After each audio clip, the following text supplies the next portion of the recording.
Yeah, I think.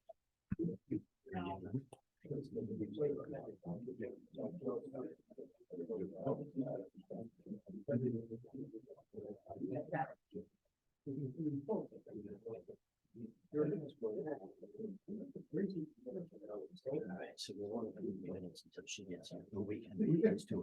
We can do it. Get the administrative stuff out. Keep it short.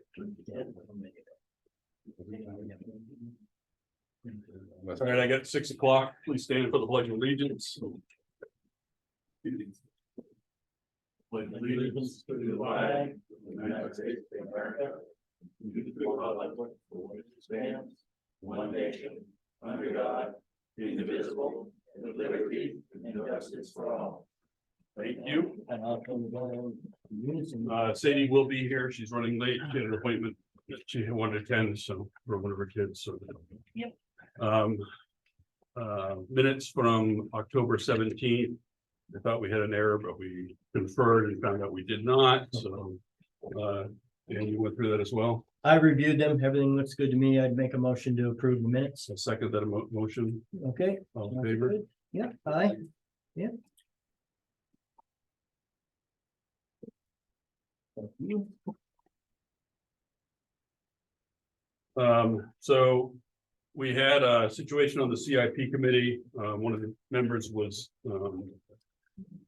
possibly not going to make meetings. Claude wanted to get an alternate put on the CIP committee. Things have worked out in the favor of people. My opinion is, Karen Wolk graciously offered to step up and take a seat on the CIP through the meeting of the year. We've only got one, possibly two meetings for CIP. And based on the other information, it's my opinion. I think we should leave it as is until the beginning, to start. If we're going to change the configuration and size and level of people on the CIP committee, it should be done at the beginning of the season. So that's my opinion. I agree. You have any questions on it? No, I agree. I appreciate Karen willingness to step up. Thank you. But I think at this time we're all set. Carrie Ann, you're going to have to talk about changes in life insurance and review department head purchase limits. Yes. Thank you. So Jack had pulled the police union contract and I had gone through to make sure we were in compliance with it. In the police contract, it states that our life insurance needs to be at 1 times the yearly salary to the next 1,000. Right now, our policy is capped at $60,000. So I got the quote from Health Trust on what making that change would cost. And it only comes to a $264 a year increase in our life insurance premium. And that would be to cover all 24 full-time employees at the one-time salary rather than capping it at 60. The option of, so we want to adopt, you're suggesting we adopt that level for all the employees of the town. It's not just the police officers. Yes, just because we have 24 full-timers. And then if we split the police out, we would be maintaining 2 different policies. One for the non-police employees, one for the police. And I figured at the cost difference to do it for all the employees, it wouldn't be worth the administrative hassle. And that's a town covered benefit completely. Yes, Okay. All right. That's how much per year? 260. the increase, the difference in having the $60,000 cap versus the 1 times the annual salary, the difference was $264 in the premiums. Does that make it change each year as the salaries go up as well? Yes, Okay. But probably minimum based on 264 for the change. yes. Do we know what we're currently paying for that premium for life insurance? Our current monthly bill comes to $210.40. And then if we do the 1 time salary, a monthly bill would be $232. Okay. So that's a $22 a month increase. When does that change? If we get it to them soon, she said by the 17th, we could possibly change it for December 1st. And if not, If there's a delay, we could change it for January 1st. Are we in non-compliance with the police union right now? Yes. Okay. Yes. Okay. All right. I'm in favor of doing that. I think it makes perfect sense. Yeah. I appreciate you looking into it. Yeah. Yeah. You're welcome. Thank you. And then the second part of research is based on our purchase order limit. Mhm. Where the new accounting software goes live tomorrow. So in that setup, we had to pick the sign off levels for the department heads. Mhm. When I pulled our already adopted purchasing policy, which was on file in Jack's office. The department head limit was $500. When I searched through the Board of Selectmen meeting minutes in March 26th, 2008 was when the department heads were given the $500 limit by the board. So I couldn't find where the $250 limit came from. I searched all the same minutes. I wasn't able to find when we lowered it. Mhm. So I did $500 into the inflation calculation. There's a calculator online that's really easy. So when you type $500 in 2008, it equals $714 in today. So I was wondering if we could up it to either the 500 or possibly 750 or any other amount that you see fit. I would be okay to going up to the 500 now and seeing how it works, and then just let's keep an eye on how many we're doing, because we're gonna be going to remote or that's not the word for it. Digital. Electronic. Online electronic authorization, so I want to see how that works, so I don't want to get too far out with paying attention to what's happening, so. So we can just go back to the Go back to, $500. that's what's on the policy, so I'm not sure where the 250 came from either, so. Okay, That would be my thoughts too. that'll help a lot. Yep, Okay. absolutely. And that was it. Excellent, Nice. thank you. Thank you. We're gonna go buy the transfer station, and roll off. We had an option to buy a truck and we just, missed out on that. We have money to do it, but we're not gonna get into that discussion tonight, so. At the last meeting, there was some, information brought up about, the meeting house and the need for repairs in the tower. John brought that, of course, to us and Dan. There was one option on the face, but the meeting house has met with a couple different contractors that come up with a short-term fix or, a fix to get us through maybe, I don't know, it doesn't say how long, but certainly through the winter and possibly longer, so. Yeah, a year or two, maybe. The meeting house committee has unanimously approved this repair and temporary fix. They can take the funds out of the meeting house trust fund, so they just need our sign off on it. We have a motion. Any questions on that by any means? Okay. They also are trying to do fundraising to come up with the money to do the actual repair of the building, which I appreciate that, John, for. So you want to make a motion?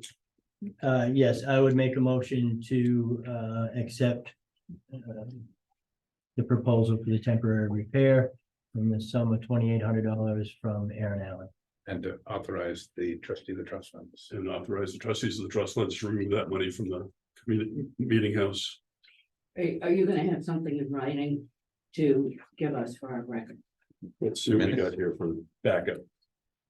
You want the minute? The minutes would be fine, work? and is that, Do you want the quote, a copy of the quote too? oh, please, Sure. One of the things we need to do.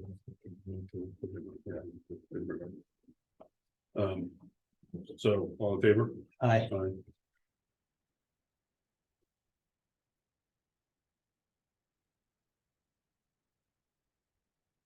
Thank you, John. So since we're talking about the meeting house, John's asked to be on the meeting house board, I believe. Well, they voted that I was to be added to the board. Yeah. Added to the board. Yep. Okay, so you'll have pretty much all control of that entire street up there, I guess, so. No pressure. I'm okay with that. I don't think we need a motion. I would make a motion that we appoint John on the meeting house restoration committee. All in favor? Aye. Aye. Last meeting, Canaan Street Lake Association came and asked for a member from the select board to be on their committee as well. I'm gonna volunteer and step up to that since Canaan Street Lake supplies the water department. Just makes sense to have a board member on that committee as well, so. Thank you, Steve. Stephen, you're also a water user. What's that? You're also a water user. Water user, thank you.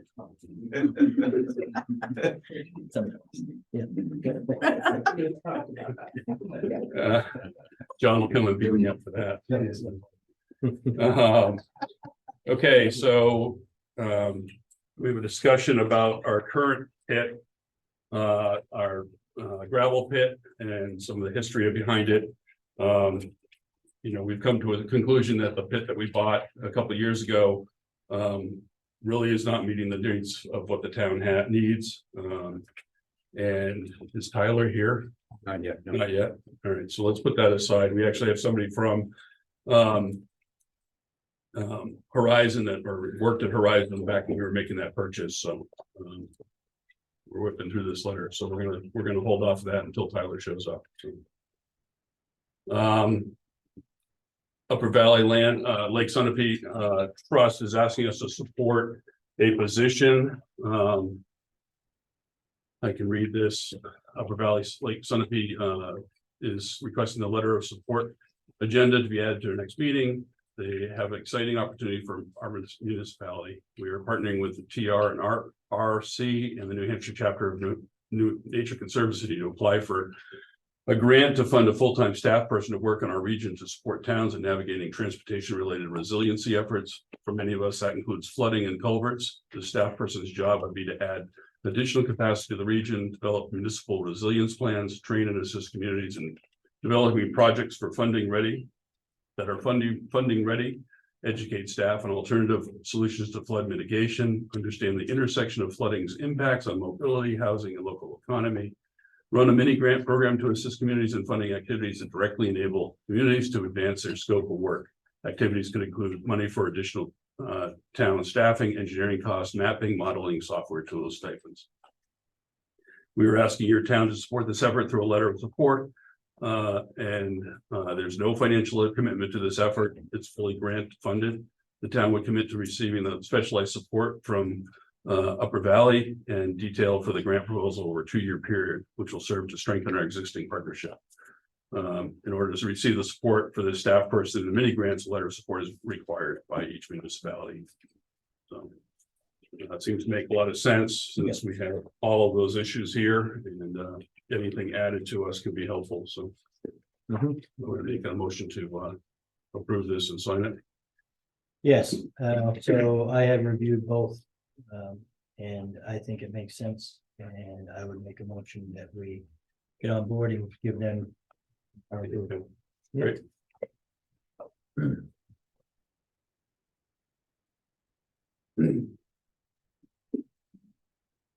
And you wanted to wait on this, we could go to other. Okay. So we're gonna skip up down to other business, since we're waiting for somebody to show up. So Larry, go ahead. Yes, Larry Braban. I'd like to bring a few things to the attention to the select board that have been bothering me for a while. Number one, we had talked about the Gristmill Hill Bridge the other day. Yep. That's not posted. Not legally posted. Okay. It's still a need to bridge. Somebody goes through that, there's gonna be a serious trouble for the town. Secondly, the water sewer department's been using the highway department for the last 10 years or so as their personal tool box. I don't know how much, and I don't know how you would figure it out, but the water sewer should we pay the highway department whenever they use their men, trucks, equipment, because that's all taxpayer money. It's not water sewer money. Thirdly, I went to the dump today to get rid of some trash. I noticed the water sewer truck is outside, and I understand it's been outside for over 5 years. While the garage, I drove up there and looked. Looks like hobo land. It's disgusting up there and it used to be a nice place for the town. I mean, that Allen Hill kept that place immaculate. Right now, it doesn't look good at all, and I don't know what the situation is, and I'm willing to help. If need be, something I could do, Okay, to clean that mess up, but the truck should be inside, that truck was immaculate when I worked for the town. And now that doesn't look good at all, and we just discussed how much the equipment is cost, and that's gonna be $190,000 to replace that truck. It's not gonna be the town that's gonna replace, it's gonna be the water and sewer department, and apparently they probably don't have any money as it is, so. The truck should be taken care of.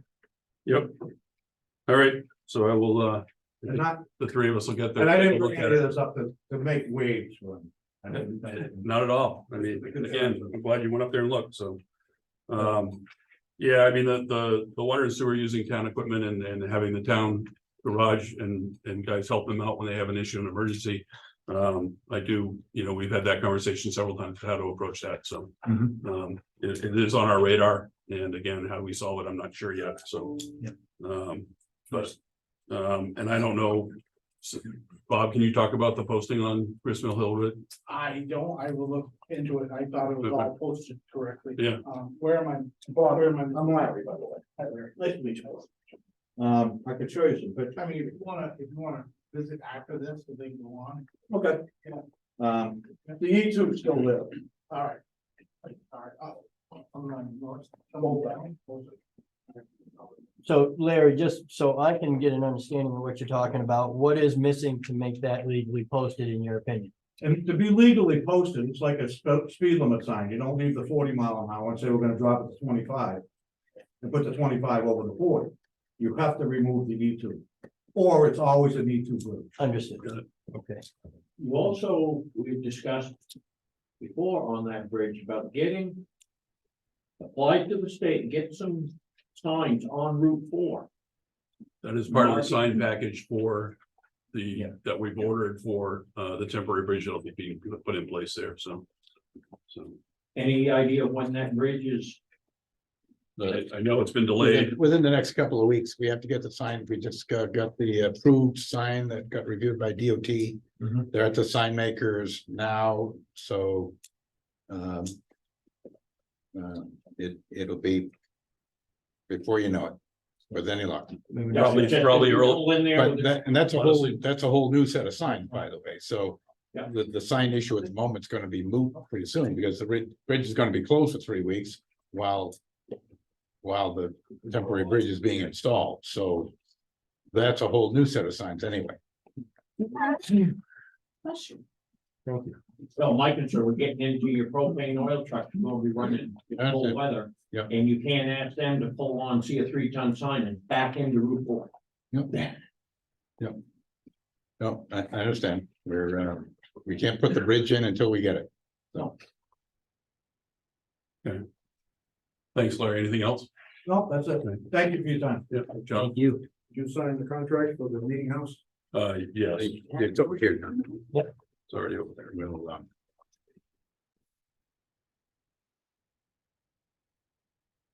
The red light's still on. Yeah. Do you want to pick it up townhouse? Yeah, no problem. Watch your step. Yeah. I don't pick you up off the floor. Wes? I got a question on other business. I know you said you were gonna table it, but I've missed a few meetings. So have you guys decided to go with a roll-off truck? That is, Just talking about buying. we are looking at, we're gonna switch this things over to a roll-off system over there. That's the plan. We've got a couple different other options that we're looking at, but it'll be definitely a roll-off system. The live floor, when we put the live floor in and for recycling, we're hauling recyclings all the way to Portland. It really made sense. It doesn't make sense now. And we're looking at a bunch of changes at the transfer station, and to do it, we're obviously not going to flick a switch and make all the changes because it's too much, but we've got a couple of people come in from the state to talk to us. And, we've got some good ideas, I think, that we can move forward slowly and make the changes and So move I forward. just got one question. Yep.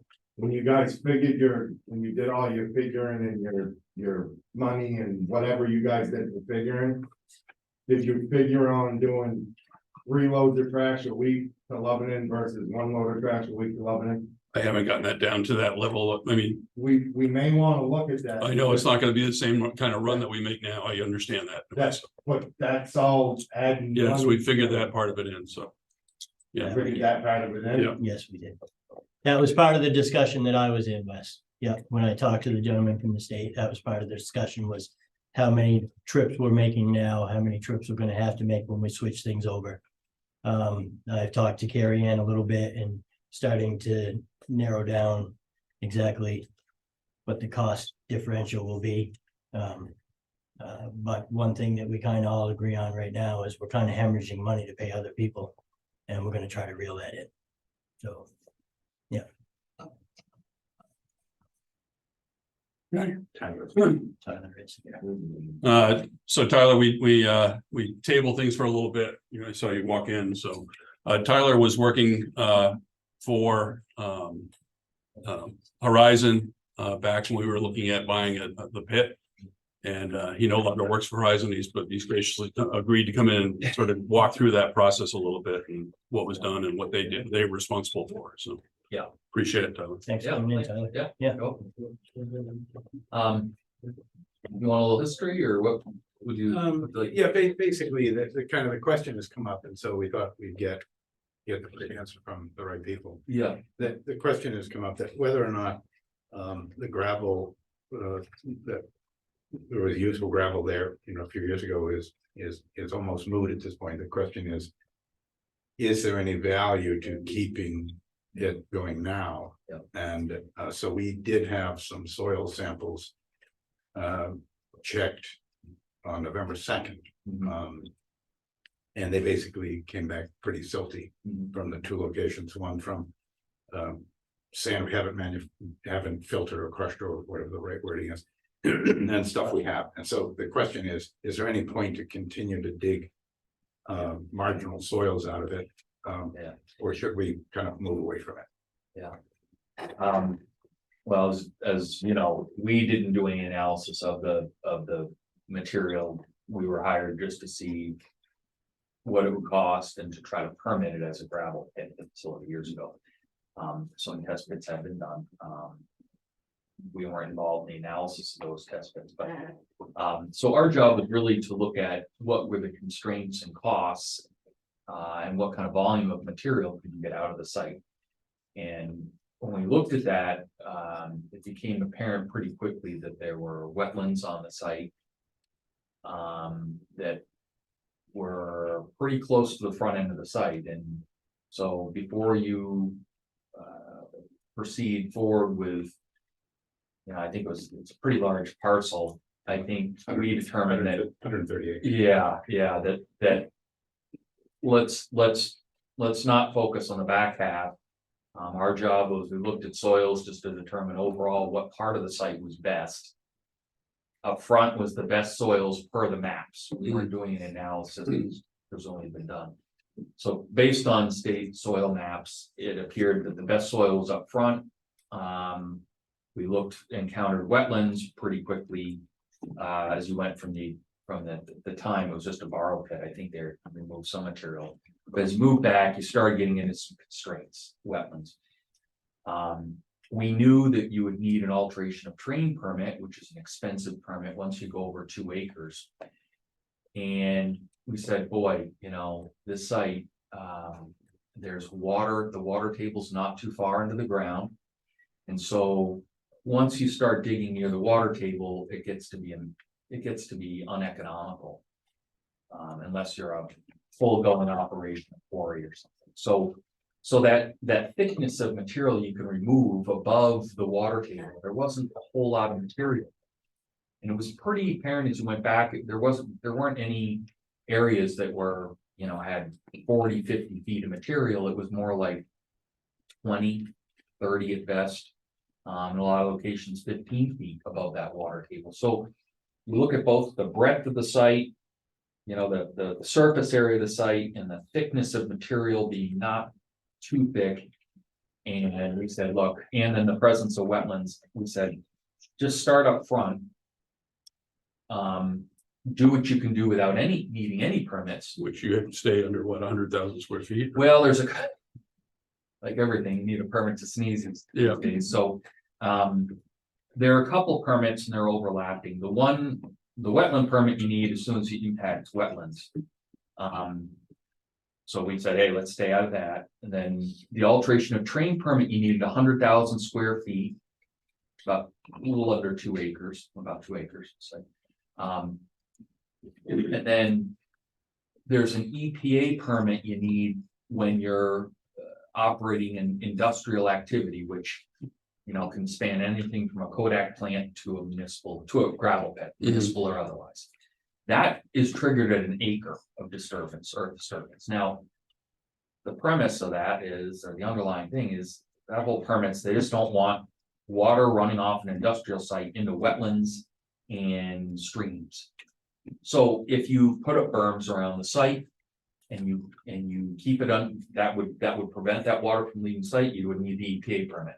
So the next thing you encounter is, don't go into the wetlands, that will avoid a wetland permit. And then as long as you keep the overall footprint under the alteration of terrain permit threshold, 100,000 2 acres, you would need that permit. So taking those all together, you want to keep it basically under, you know, under the 100,000. Put up some berms around the site and don't cross the wetlands. And that way, you essentially had just the cost of removing the material. You didn't have that soft cost of permitting, and frankly, burdens that go with it.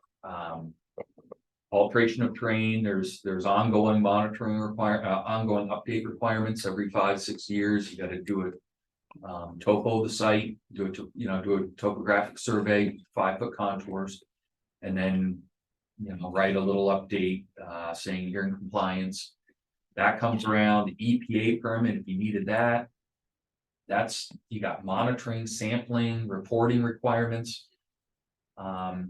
That's permits usually about $8,000 to get, and it's our clients usually see about $1,500 to $2,000 in operating cost or burdens, if you will, of keeping that permit going a year. So you have that. Wetlands is, you know, wetlands has gotten more expensive to permit. There aren't really any ongoing costs for that, but it's gotten more expensive since then. Once you get over a certain amount, then you got to find mitigation. So I won't say things have improved, and certainly now having done samples, if you see that the soils are not suitable for the town's purposes, and you face all the constraints we saw before, with perhaps even additional costs. You know, I don't know that our recommendations would change. It was initially start there, material looks good in the initial part, it doesn't cost you much. You could go do some test pitting, and if the material's good further back and is worth it, come see us. We'll see if it's, you know, at that point worth it.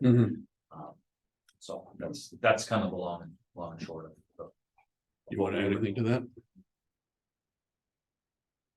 Do you remember when your contract was? 2019. So was it September 2019? So the town already owned the property at that point, when you got involved? I think so. Yeah, that was my recollection. Because they were a little ways into the process, they started logging it. And because I remember we said, hey, let's get the wetlands map, so at least they can stay out of those or know to get a intent to cut. But, yeah, I'm almost certain the town owned it at that point. Wasn't really done. They've done test pits. I think the town had purchased it. I think we knew the town purchased it. I'm going off memory. I don't have access to all my files, but Right. at least what. Anything else back? So we had some testing done this week, we took a test last week, and that material came back as unusable essentially. It's the samples are too fine for what is generally considered acceptable. Is what our problems with our roads, the dirt roads have been right along, so. Yeah, it basically supports the contention that mostly what we're producing is silty. It doesn't stay on the roads. It doesn't produce good quality roads. It runs off easily, it fills the culverts. And which was why we started this discussion about Yeah. buying a higher grade manufactured material. So that based on the survey and the feedback of the condition of the roads generally. That you could begin to put material on the roads that would have some durability. Mhm. And so I'm not qualified to answer the question about what's good dirt and what isn't. Which is why we took the samples to SW Cole and had somebody with the right initials after their name run it, whatever they do with a spectral analysis or whatever that shows all the particle size or whatever the hell that is. Yeah. And I reached that conclusion. To me, that's the sort of information I need to be able to answer the question. Is this pit worth continuing? Right, It appears as though the answer is no. yeah, especially with all the wetland constraints that were there too, so, okay. Yeah. All right, well, we're not gonna come to a decision here, but I guess we can start planning for a contingency of where we're gonna get material from in the near future, so. Yeah. Great. Tyler, I appreciate you. coming Okay, in. yeah, Mike, you had a question? Yeah, several questions. I'm not opposed conceptually to the idea of not taking the pit, just want to make it clear. But Tyler was around when you were. Yeah. Okay, so a couple of questions. There were 2 sets of samples done. You're saying that there was a sample done before town meeting. And then there were samples done after town meeting before we closed on the property. And I believe you were involved before we closed on the property because it was a condition. That before we closed on the property, we actually had to do the study. And we got permission from the installers to do it. So I'm not sure, you may be right on the 2019, I don't know any more you do at this point. But I do remember specifically that before we could buy, we had to get the testing done. So Horizon was not involved in that testing at all. no, I mean, I remember that we had a sketch. My recollection, and one had of the test pits, and one said gravel and one said sand on it, but. And you're not worried Verizon's out, anybody called Duffy and asked them, Yep, what did he say? he said they were not involved with the testing, so. Somebody was, and it wasn't, I mean, it wasn't town crew that did it, so somebody did this. And and again, this is a question, that you were involved with the layout, and I know that on the layout. It was spotted, there were places where there was sand, there was places where there wasn't sand. And that was true in the whole western part, so it was all going from the west towards the east. And you had laid out on the diagrams, those areas that looked like it had appropriate sand. Have you looked at it since then to see what they did? Well, Mike, I don't know that I laid it out in appropriate sand. Again, the quality of the material wasn't ever our. We were past that threshold when I got involved. It was, where do we permit? Where do we go? And so, All those of us who worked for the town. Yeah. Believe that when you looked at the sand, that it was based on the nature of the sand and the wetlands and everything you said about avoiding alteration of terrain permits, avoiding wetlands permits. I think that the only wetland permit that was discussed was a crossing of the intermittent stream. That was about halfway north and south on the property. And you told us to stay away from that until we had to get a permit on it, so the work was so then we could find out. well, I guess, you know, and the project, my recollection, the project was. It wasn't worth going to the back, and then we looked at the front half, and the front half. There was kind of, you could break that even further, and say that. It was gonna get more expensive and more permit needs as we went further back. And so we kept, I think, moving in the process closer and closer to the existing pit. Knowing that you could dig there, keep under the alteration of terrain permit threshold. And you didn't need a permit at that point. So, So, I mean, but I'll be done with something. Yeah, but my thoughts are. Hashing out what we did or did not do back then. Has zero effect on what we do going forward. we did just have testing done. The testing shows that it's not suitable material. So I personally don't feel like we brought Tyler in here to put him on the hot seat, proverbial hot seat. My opinion is, so I can't tell you can't ask questions, Mike, but I don't think it's anything to do with whether we use the pit going forward or not. It's defending what was done No, I got. previously. So I think it's a conversation that we don't need to be having, and that's not why the gentleman came in. Listen to the last two questions. So I'd ask you for that. I also won't take longer than a couple of minutes. The next question, I suppose, is considered positional, but just out of curiosity, did Cole actually go and physically pick the samples? Yes. No, Oh. we took them, Oh, to- you we did. asked them if they needed any specific chain of custody requirements for that, they did not. So the sites that were actually collected from was choice of the town. Yes, where we were digging. Okay, now having said that, one of the things I heard in the last week was one of the conditions was to have a berm on the site. Have you been to the site recently? Yep. Is berm removed? There were berms at the site. But not as many as there should have been. And was the sand removed from sites that were not located on the original drawings? Was the sand, the berms or the sand? Sand, Sand was removed from a portion of the site that was outside where we recommended. okay, so the reason I asked the last two questions, in light of the fact that the berms have been removed. And that the sand has been removed from sites that were not identified as being in the areas to keep it from being an alteration of terrain for them. I changed my mind personally. Not so much about the quality, because I'm still not necessarily sold about that, but just by virtue of the fact of how it's operating. I don't think that at least for the next year, if you want to buy manufactured sand. Because if that property is to be used, then it needs to be reevaluated and to see if it should be used. I don't know, I mean, I'm not saying the board's selectmen, so I can't say that. I can say that it's a good opinion using it. If you got the berm removed and you're exceeding the boundaries that were originally required. Just for a point of clarification, since we have the date, we signed the purchase and sale agreement in December of 2018. In the purchase and sale agreement, like Mike says, there was a $5,000 deposit. The town was going to go in the spring and do some samples, and they could finalize the sale once the samples were done.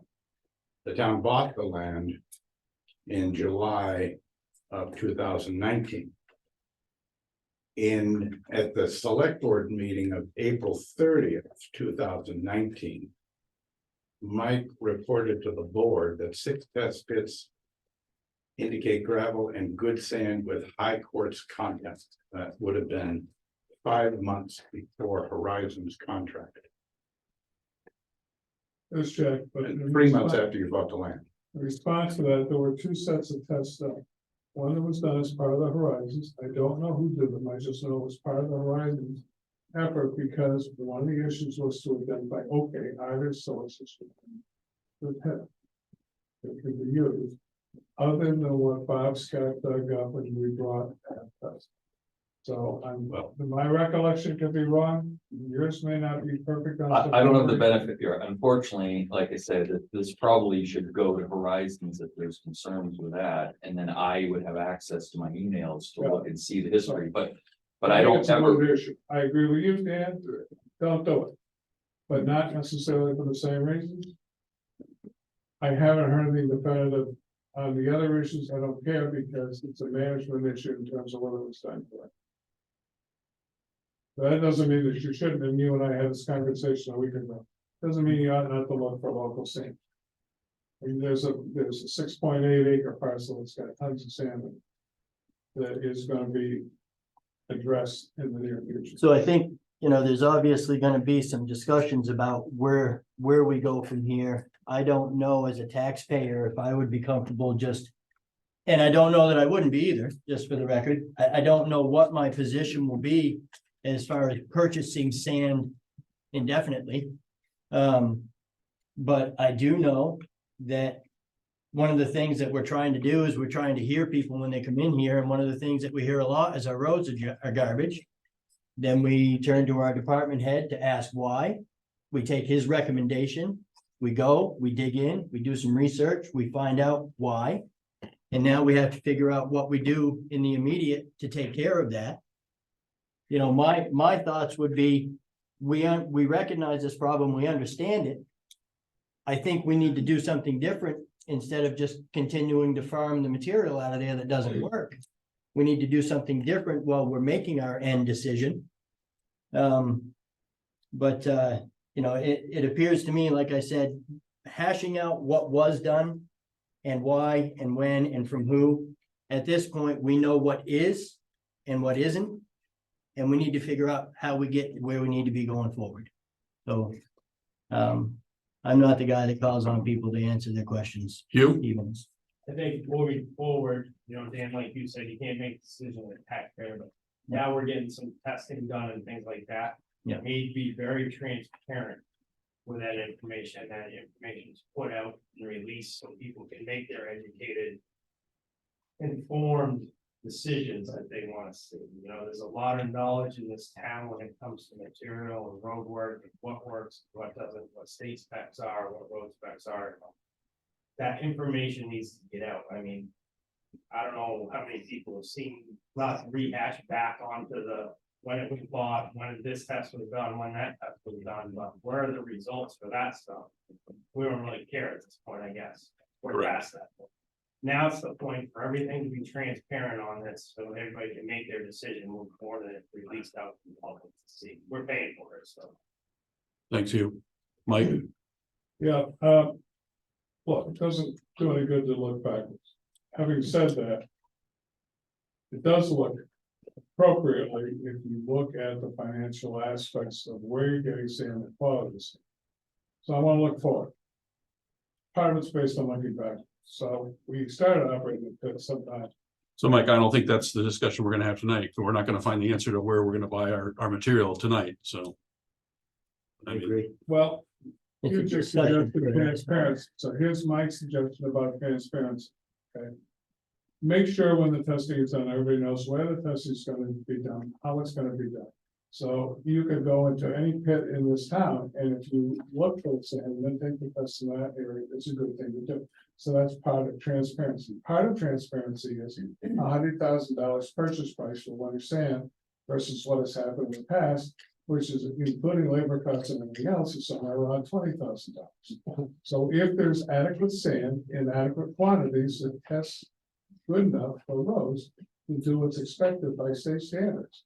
And it's only 20,000 versus 100,000.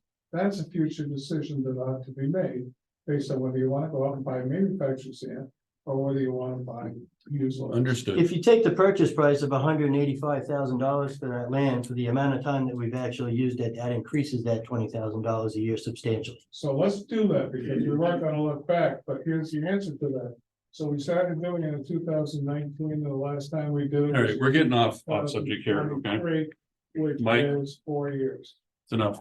Wes? The only question I have moving forward is, if we're gonna look into buying a different place someplace else. Don't know if that decision is made, but This is okay. just a suggestion, kind of what you was saying. We need to calculate true numbers when we're calculating our numbers, because I've been around stuff, I know what stuff costs. To truck sand from there down here, screen it, truck tailings back to there, that stuff's all gotta be calculated into there.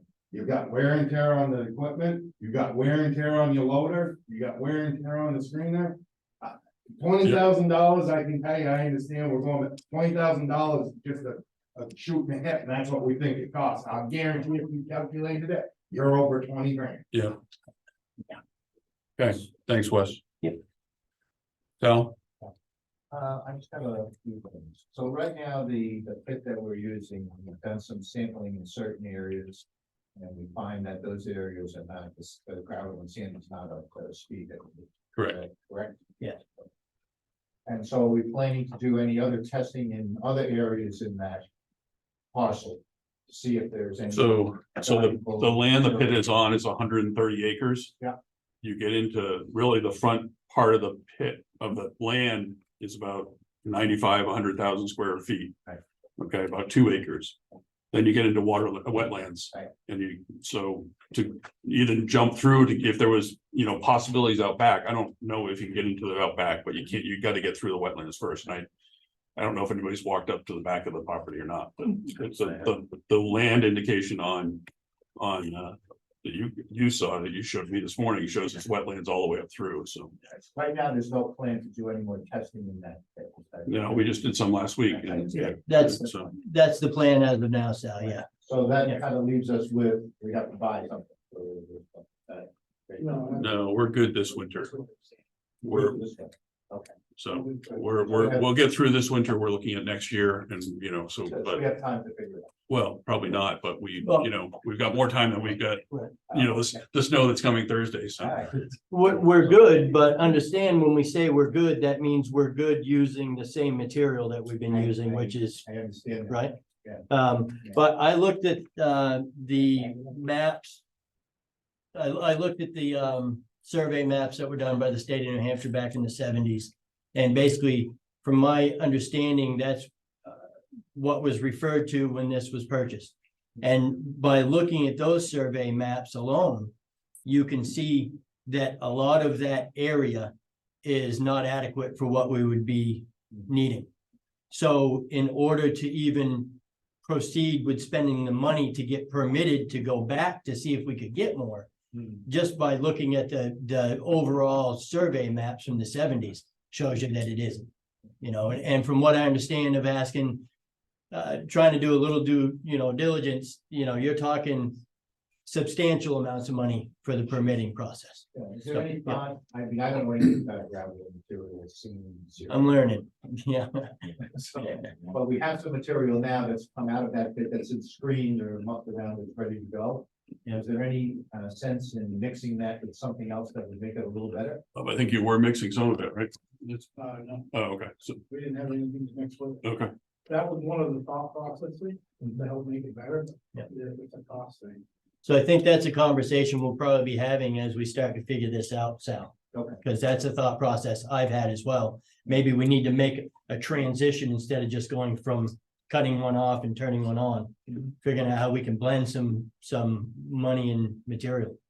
Yeah. I mean, 1 or 2 more years of using crap is, we've been using it for so long that it's, unfortunately, so. Mike? Sorry.